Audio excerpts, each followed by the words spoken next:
What's going on, people? We are Tottenham TV, back here for a match preview stream in anticipation for the Tottenham Aston Villa game, 2:00 kickoff on Sunday. Very much looking forward to it, but it's going to be an incredibly hard game.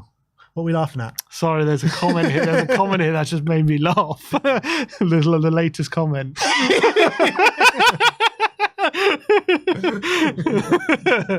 Apologies, Steve. Big up to Lollipop. Big up.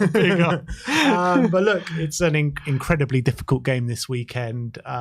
You look at the league table, there's not many points that separate Tottenham and Villa, so 1 point between 5th and 4th, Aston Villa and Tottenham. You're looking at the form of the two teams coming into it.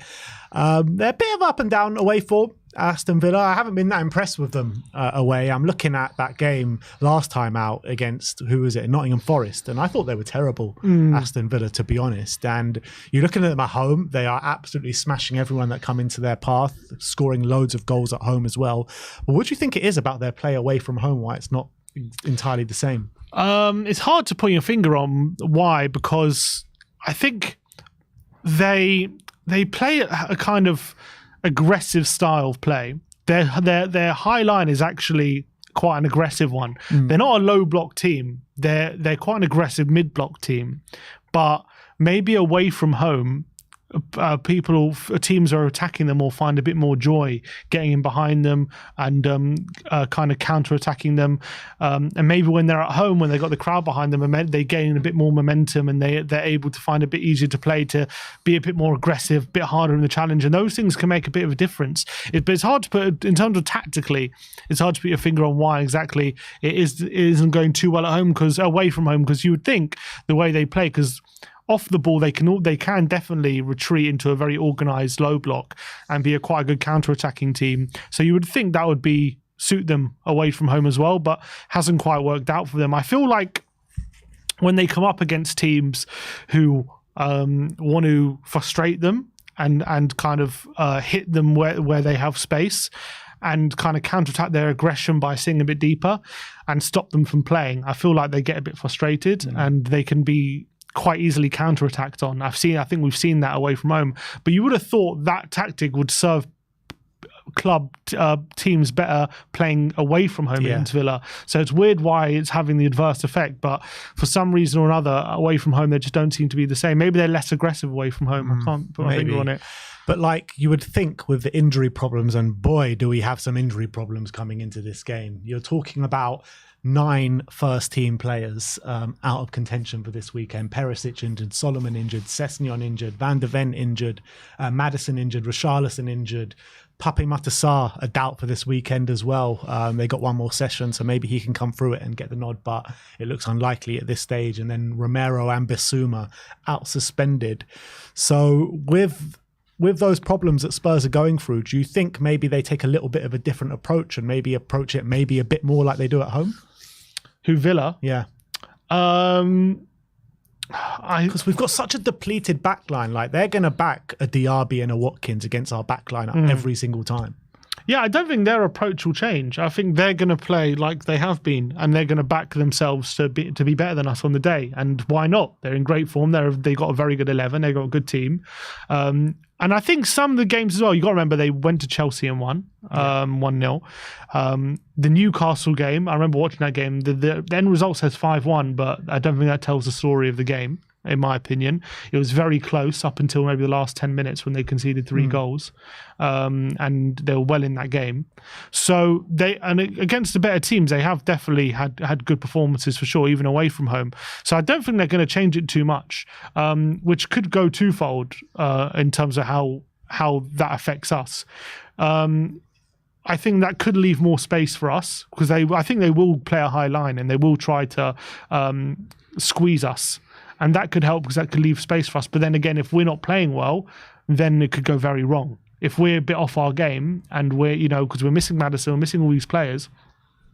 If we have a bit of a stodgy performance and we're kind of the passing's a bit off and all that kind of stuff, then will we have the kind of organisation to make sure we're holding Villa at arm's length while we're trying to get our game together? That's the problem. I envisage in this game. Yeah, I mean, I see a lot of problems happening all over the pitch, to be honest. If you bring up this kind of predicted Aston Villa lineup graphic on screen, nowhere near the injury problems that we have, but they do have, notable players out: Tyrone Mings, Emi Buendia, and Jacob Ramsey. You're looking at that team with Pau Torres, Ezri Konsa at the back, Cash Dean as the fullbacks, Douglas Luiz, who's having a brilliant season. Who's that next to Luiz? Who's that? Kamara. Boubacar Kamara is also playing well. Having good seasons. Zaniolo, a player that we nearly signed with John McGinn, with Watkins and Diaby. I mean, that strike force of Watkins and Diaby against a Dyer and a Davis frightens the life out of me. I'm not going to lie. Like, that pace that Diaby has, I mean, they showed a clip of him on social media in training leading up to this game, and he just looks so on point. And if he has a good game, Diaby alone, to get in behind Dyer with the high line that we're going to play, that just frightens me so much. Yeah, 100%. We just got to stop the supply to him, because if we let him get a run on our defenders and we allow the ball to go over the top and through to him, we're in big trouble, because he's lightning quick, and our defence at the moment, as depleted as it is going to struggle to deal with that. And then you've got another problem, is if they go direct to Watkins, he's very strong in the air. He's really good at hold-up play. He's good at flick-ons as well. So they got a few avenues to try and get in. Could they aim for Watkins to flick it into Diaby? Can they just go direct to Diaby over the top? There's a lot of things to worry about. And then you look at their midfield, very aggressive midfield as well. Kamara, Luiz, McGinn, very aggressive players who love to put a challenge in, are very strong. And our midfield's a bit depleted with no Basuma obviously in this game. We're maybe not going to have no Sarr. Not going to have the guile of Maddison to try to get through them as well. How crazy is this though? Like, after all the good start to the season, our two centre-backs who literally built us that platform throughout the season, gone. Our three midfielders that have been so good for us this season, everything's gone through Maddison, gone. I mean, it's just so frustrating, isn't it? Yeah, for all of it to happen in one game. And as Ange was saying in his press conference, it's not been a staggered, injury crisis, like lose a player here, lose a player there. It's like, bam, all in one game, they're all gone, and suspensions as well. So it's got to be very frustrating, and that makes the situation even more unusual, because if you're missing one player here or there, you can maybe deal with it a bit better. But when you've got so many fires to put out all in one go, it's a very challenging prospect. And I think we saw the struggles against Wolves of trying to deal with that. And hopefully Ange, would prepared over the international break and on the training ground. But again, I envisage more difficulty here, because he hasn't even had a lot of time now to deal with it, because the players came back to training on Friday, today pretty much, from internationals, and there's not a lot of time before Sunday to try and get all the players together and get a plan of what we're going to do. So I do think in terms of personnel and players, apart from maybe in the back line, I think we got players to deal with it, especially midfield. I think we got good players. Like, I'm looking at Lo Celso, Bentancur and Højbjerg, and I think you could ask a lot of clubs. You have your first three midfielders out, and your midfielder is going to be Lo Celso, Bentancur and Højbjerg. I think they would take that. That's not bad. Yes, I agree with you to a certain extent, but also what you got to look at is they don't have much history of playing together. I don't think we've ever played a midfield of these three in the same game before. So obviously the midfield that was building up at the start of this season, yes, at the beginning they hadn't played with each other, but they were getting used to each other as the games had progressed. But now we're asking these guys to come in for their first game ever as a trio and face a very formidable side. So it's going to be difficult.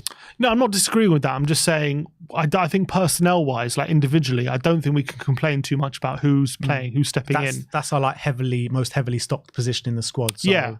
Centre-back we can. I think, you point to Levy. You point to Dyer. You point to Levy You point to Dyer. You point to Davis. You can say, look, these players coming in, they're just not really going to... I know Davis had a good game against Wolves, but this is going to be a different kettle of fish against Watkins and Diaby, physical strikers with physical aspects, which I think Davis is going to struggle to deal with them, to be honest. Yeah. But I think there you can point to and say, can we complain about the personnel coming in? Can Ange have a few frustrations? Yes. When I look at the midfield, I think that's a good enough, it's a good midfield there. And yeah, you're right. They're going to need time, and they're going to need to gel, and they're going to need to work out how to play the system and everything. But I look at that midfield. I think that could be a starting midfield for a lot of teams. I think you've got a lot of strength in there with Bentancur and Højbjerg, right? And I think it can dominate that midfield, and I think it'll be very key for us. And people always talk about, Lo Celso's weak and he's this. I don't think he is at all. I think when Lo Celso's on form, he can have that strength about him. You saw him for Argentina, coming deep, winning back the ball time and time again. We're going to need him to do that and really show his physical side to his game this weekend. And I think those three players are strong enough that they can dominate a midfield in the Premier League. And I think they can dominate this Aston Villa midfield as well. But what's giving me a bit of confidence as well, what you usually associate Unai Emery sides with is a strong defence and not conceding too many goals, which we saw last season at periods in the season. This season, you're looking at the top 6, top 7. They've actually conceded the most goals out of everyone out of the top 6 or the top 7. And that does give me a bit of confidence where we can potentially try and turn this game into a bit of a basketball match where we go score up the other end, they come, you know what I mean? I think there's a possibility for a lot of goals in this game. Yeah, I agree. I think because we're going to stick to our game plan. I don't think we're going to change, and then we're going to open up the game quite a lot, and it's going to be a very open game. And Villa could say that could play into their hands as well, but I think we kind of need it to be open, because if it's not, then you are at risk of our defence letting us down. I think if you're kind of prepared for our defence to maybe be our weak point, you can maybe try and outscore the opposition. And in an open game, that's the best way to try and do it. And we've still got the forward players who can hurt anyone and who can hurt Aston Villa especially. And we've seen how Aston Villa have struggled defensively this season, especially away from home. They don't score as many goals away from home as they do at home as well. They're a bit more offensive. So I think that could definitely be a way we can think about this game. And definitely they do play a high line, and I do think Son, Brennan Johnson especially, they'll be looking at it and thinking we can get some joy here. But it's going to be interesting to see, first of all, can we win that midfield battle? Luis Camara, McGinn kind of cuts inside from that right wing position. To be fair, he might be out. Be a big plus for us if he is. I think so, because I think I guess maybe Tielemans comes in, but the way they've been playing, they like having McGinn on the right, and kind of he's on the right off the ball, and then on the ball he kind of moves into a midfield 3. So I think he offers good tactical flexibility. So if he's out, maybe they play Leon Bailey there, maybe they play Tielemans in the midfield position. So it's going to give them. I prefer to see Tielemans there, to be fair. Yeah. I don't think he's been all that since joining Villa. He hasn't barely started. But even when he's had those cameo appearances and stuff, I mean, he's just not that player that we saw in the FA Cup winning season for Leicester. Yeah, those long-range screamers have kind of come out of his game a bit, haven't they? Which is a massive shame for him. But I do think they've got a good squad. I do think they've got a good team. So what I was saying, we hope, look, it's all about the midfield battle as well. Udogie and Porro on the wings. Can they kind of find some spaces in the midfield? Because I do see the midfield being quite clogged up with how Villa like to play. They like to congest it very centrally and like to have Cash and Digne providing the width almost. And then can they win those individual battles? If they do, then I think maybe they'll have a lot less to worry about. But I just worry about Villa going direct to those strikers and getting a lot of joy there, and they just relentlessly doing it. And if they do that, I find it hard to stop that unless we can cut off the supply. Yeah, it's very true. One thing, you did just touch on it there, but that's going to be very different to the Wolves game, where we lacked massively in the Wolves game, was Emerson cutting inside, inverting into the middle, and just not having any sort of quality on the ball to help us progress the play. Destiny Udogie back in at left back, that's going to be a massive plus for us.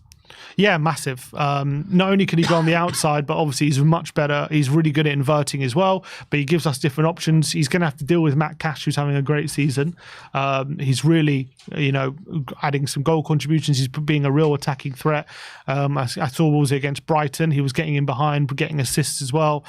He's having a fine season, so he's definitely going to have to be on his game, but it's going to be breath of fresh air to have Destiny back, because we've really missed him. We've missed his aggression, his physicality, and his ability in the final third, which we've just been diminished down that side ever since he's been out of the team. Emerson hasn't been able to do it. Davis hasn't been able to do it. So I'm glad to have Destiny back in the team. Yeah, we know kind of what Sonny's going to bring, and he's going to need to bring his A game in terms of clinical finishing, which we know he can bring. But in terms of the wide players, Kulusevski and probably Brennan Johnson, who will be playing on the flanks, how are you looking at them to impact the game? And, Brennan Johnson, I mean, he's been okay. I don't think he put in the best performance against Wolves, but it was tough for him. Got a goal. He did get a goal, but I felt like he tired throughout the game as the game wore on. We're going to need him to have a bigger impact throughout the whole game instead of just maybe the early stages, which I thought he did at Wolves. We need to see them really attacking their fullbacks consistently time and time again on the side, maybe spread the pitch a little bit more, which we haven't been doing this season, really. Yeah, and I think Brennan Johnson is better, a bit more, not quite central like a central striker, but a bit more central than hugging the touchline. I don't think he's a touchline winger. I think he's more of like an inside forward in those half spaces. And he got that goal, that run to the back post for the first goal. Like, those are good positions he likes to be in. Even against Arsenal, the couple of opportunities he had, that's where I like to see Brennan Johnson. So that's where I think he likes to be. Sorry, I should say, not where I like to see him, where he likes to be. So I think we need to get him almost like a de facto second striker at times, Johnson, because I look at the profile of the wingers. When he gets in the box, he seems to do it with intent. We saw that against Arsenal, even against Chelsea. We saw glimpses of that as well. And against Wolves, obviously, he got a goal, and then he had a chance late in the game, which he fluffed, which he could have done better with. So, and I think how Villa like to play, trying to find Johnson in behind or getting him those runs, that could be a very potent avenue of attack, 100%. So I'm definitely looking at Johnson. Obviously, Heung-min Son with his how he likes to play with his running in behind. I really hope that if Villa continue to play the aggressive high line they've been playing for a lot of the season, those two players could definitely be big ways to exploit that.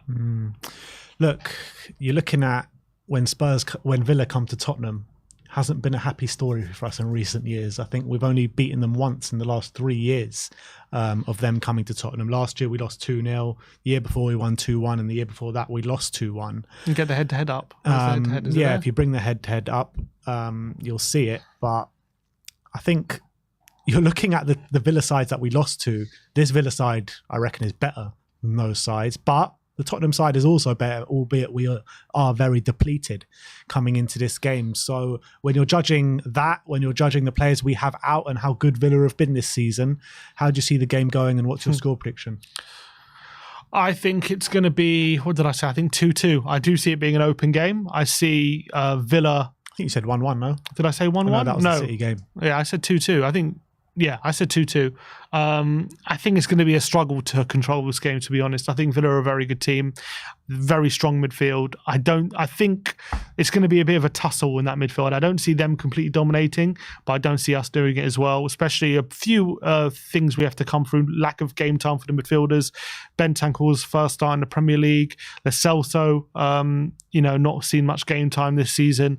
Højbjerg as well, to be fair, he's done all right, but when he's played with a second string, he hasn't been as good usually. So hopefully he can deal with that. I think our defence is a big problem, but I also think Villa's form away from home will play into our hands. I think their high line, and I think the wide areas would definitely be an area we can exploit as well, which I think Villa are quite a narrow team. I think we can definitely exploit those wide areas. So I see it being quite an equal affair in this one. So unfortunately, I would say with confidence I think we'll win, but I'm going 2-2. Yeah, I said 2-1 to Spurs in the prediction show. But I'm thinking a bit about it a bit differently now after everything that's been said now in the preview and what I said about, I think if Spurs can be clinical and really, make use of our attacks consistently time and time again throughout this game, I do think it's basically sitting at 100% that we're going to concede in this game. 100%. So I do think this can become a bit of a basketball game. I think we can take the win in this game, but I just think it's going to be really hard. But we have to be at our clinical best if we are going to take anything from it. So I'm actually going to go 3-2 to Spurs. 3-2? Yeah, I think it's going to be one of those crazy games at the Lane. I think the fans are going to drive the team on. Sonny and his leadership skills are going to have to be top-notch with Maddison and Romero being out as well. But I do think we got enough quality to beat this Aston Villa side, especially with them playing away from home. If this is at Villa Park, I don't think I'd give ourselves a chance, to be honest. But because it's at the Tottenham Stadium, we've been really good there so far this season. Even when we were down to 9 men against Chelsea and we lost that game 4-1, we still put in a really good display. So I think 3-2 to Spurs, and Spurs take home those 3 points, and we can't go 3 games in a row with a loss, surely.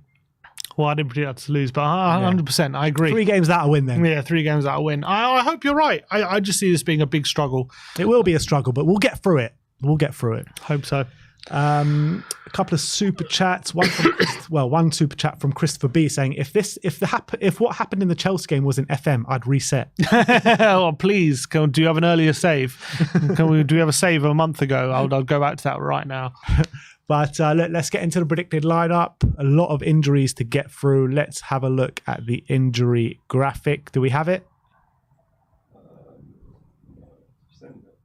Maybe not. I might not have sent it. But anyway, I'll read through it anyway and we'll add it in.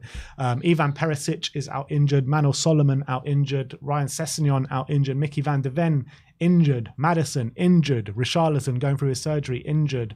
Romero and Basuma suspended. And Papi Matar is a doubt for the game. Do you reckon that there's a chance for Sarr to make it? Well, there's always a chance, but for me, if you're cutting it this fine, I don't see the point in just rushing him back. When we have adequate players, in my opinion, in Højbjerg or Bentancur or Lo Celso to step in. So as much as I like Sarr, and I think if he is 100% fit, there's no reason to drop him. If it's 2 days before the game, he's not training and you have to assess him and it's a race against time, I don't see the need to panic. We have midfielders there. So I think it's just give Sarr a rest if he's struggling.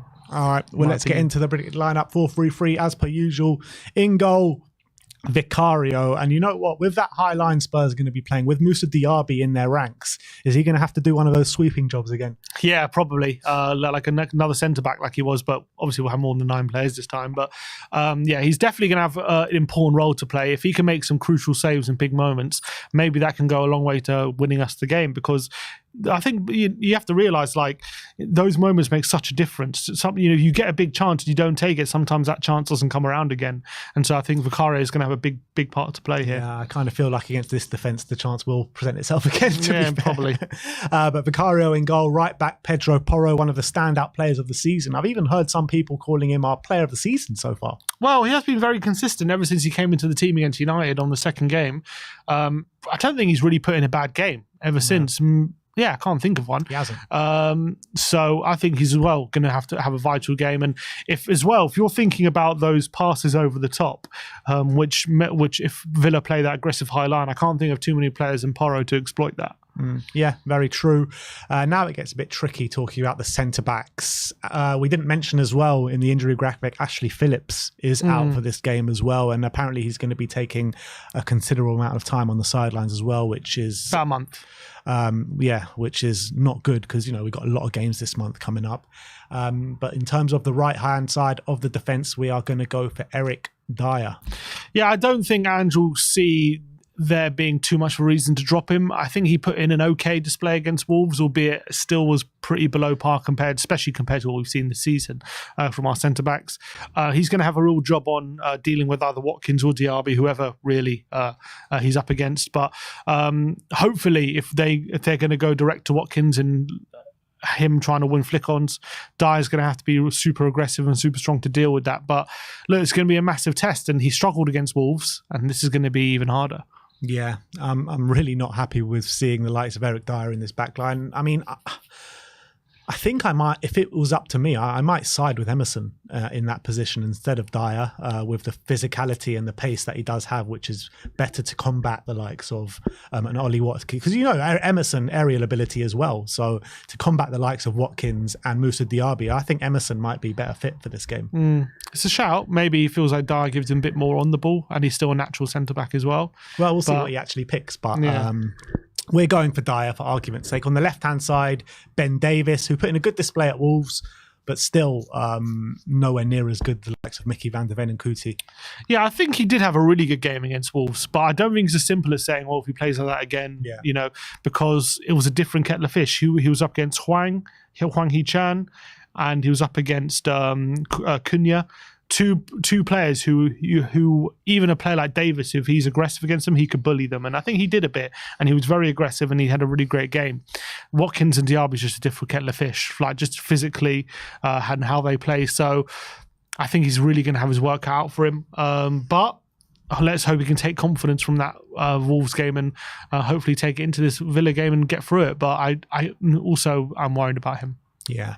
And then to make up that back four on the left-hand side, Destiny Udogie, who's going to have a really important role inverting into that midfield, helping us control that midfield as well, which we were massively lacking at Molineux with Emerson there. Yeah, 100%. And I think he's maybe in this game, it'll be interesting to see what Ange does with him, because I think if he can stay a bit wider, that could really benefit us, because I think Villa are quite a narrow team, and if he can provide a bit more width, that could be good. But then again, him inverting could help us outnumber Aston Villa in the middle, because they're going to also clog up those central areas and we might need a bit of support there. So Destiny's role is going to be crucial, but I'm so glad to see him back in the 11 because we've really missed him. Yeah, so let's run through the back line with you guys one more time. It's Vicario in goal, Porro right back, Destiny Udogie left back, Eric Dyer and Ben Davis in the centre of the park. Looking at the number 6, we are going to look to Rodrigo Bentancur on the back of his first start back from the ACL with Uruguay. We're backing him to start this game, seeing as we're lacking numbers as well. But even if Pape Sarr was fit, I think Bentancur would have played this game. Yeah, and obviously he played in midweek for Uruguay against Bolivia, put in a brilliant display, and was playing in the number 6 position. Obviously Højbjerg, who we'll get into maybe, no spoilers, but maybe we'll get into later, but has usually filled in the number 6 position when Basuma's missed out or has come off the bench. But we're thinking Bentancur will play here just because he played there for Uruguay and was asked about him in the press conference about where his best position is. He said he can play the number 6 or he can play the number 8, and he also said that maybe playing him number 6 right now is better for his while he's getting back to full fitness. It's better to play him in the number 6, and that's maybe why Bielsa played him there in midweek as well, and he can definitely play that role. So we feel Bentancur is probably going to play there, and I'm excited to see him for his first start. I think he's been looking good since he's come back. And if you see the individual highlights against Bolivia, he's looking really, really sharp. So really excited to see him back in the 11. Alongside him in the number 8, we're going to look at Pierre-Emile Højbjerg. To be honest, I think it could be either or, Bentancur in the 8 or Højbjerg in the 8, Højbjerg, Bentancur in the 6 as well. But what I'm liking the look of this team as opposed to the Wolves game, you've got Udogie, you've got Porro, you've got Bentancur, Højbjerg, all very accomplished on the ball as well. So that shouldn't be a problem for us like it was. I know because Basuma had just a terrible game at Wolves and we just had no control over that midfield. But I think we can have control over the midfield in this game.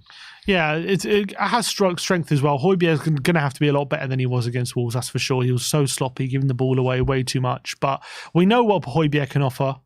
He's a very solid midfielder. Hopefully in this number 8 position gives him a bit more license to get forward. And we saw last season that given that license, he can provide stuff. So we're going with Højbjerg in the number 8 position for this one. And then to make up that midfield 3, we are going for Giovanni Lo Celso as the number 10, the most attacking midfielder. Massive chance for him. He has to grab it with both hands if he wants any sort of a future at this football club. He's going to go for a big run now, from now until January, probably see a lot of minutes. And he has to grab it.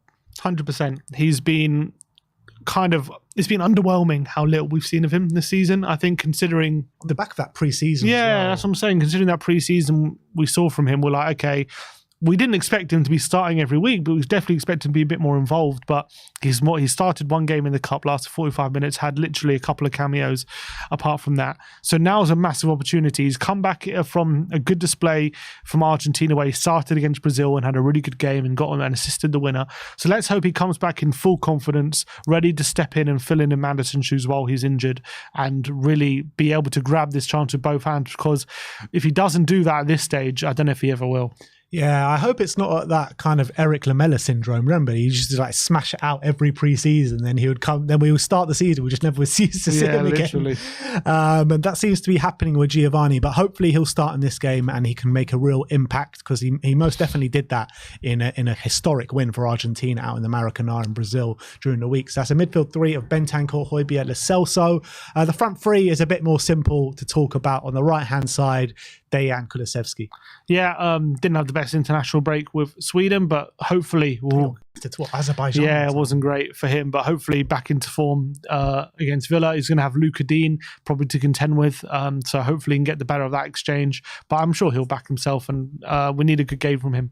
Yeah, up front, obviously going to be the captain, the maestro, Heung-min Son. So hopefully he can get a couple of goals to his name this weekend. Yeah, different kind of international break for him. He had a very good one. Scored 2 goals against China and 1 goal against Singapore. He silenced the whole of China, didn't he? He did. Unbelievable international break. So really excited to see him back in the number 9 position as well. And I'm sure he's the kind of player that, especially he'll be looking at Pau Torres and thinking, if I can get a run on him, I can get him behind. Yeah. Maybe Clement Longley will play. That would be nice. Oh, that'd be nice, yeah. And then to finish off the starting 11 on the left-hand side, we're going to look at Brennan Johnson, who's had a very stop-start, to his Spurs career so far. He did get his first goal last time out against Wolves, which I felt he kind of diminished out the game in the second half. We need him to make more of an impact in this game, I believe. Yeah, it's a bit of a weird one for Johnson because I wouldn't say it's been mixed. I would say it's been fairly positive, his start, in terms of when he's been on the pitch, how he's looked. Against Arsenal, pretty involved, looked good. Against Chelsea, for the first 20 minutes or half an hour, he was really good. It was actually one of our best players and then got taken off because of the red card. And then against Wolves, scored in the 3rd minute. Was looking good and then kind of petered out. So I think he's been good. He's made a good start to his Spurs career, but unfortunately the game time's been a bit limited. But hopefully he'll see this as another opportunity to show what he can offer, and I'm excited to see him again. Yeah, so let's run through that predicted lineup. This is the predicted lineup to take on Aston Villa at the Tottenham Hotspur Stadium. So in goal, Vicario, right back Pedro Porro, left back Destiny Udogie, Eric Dyer and Ben Davis to partner each other at the back with Rodrigo Bentancur, Pierre-Emile Højbjerg, Giovanni Lo Celso in the middle of the park, Dejan Kulusevski and Brennan Johnson supporting Heung-min Son. In terms of our score predictions, Sim is going for 2-2. I'm going to go for 3-2. I'm going to back the boys to get the 3 points this weekend. Me and Sim will both be in the stadium this weekend, with Barnaby from the old Spurred On taking the watch along this weekend with Ash Matic. So be there or be square. If you're at the game, come and say hi. We'll see you all very soon. Like, subscribe and comment. And as always, come on you Spurs.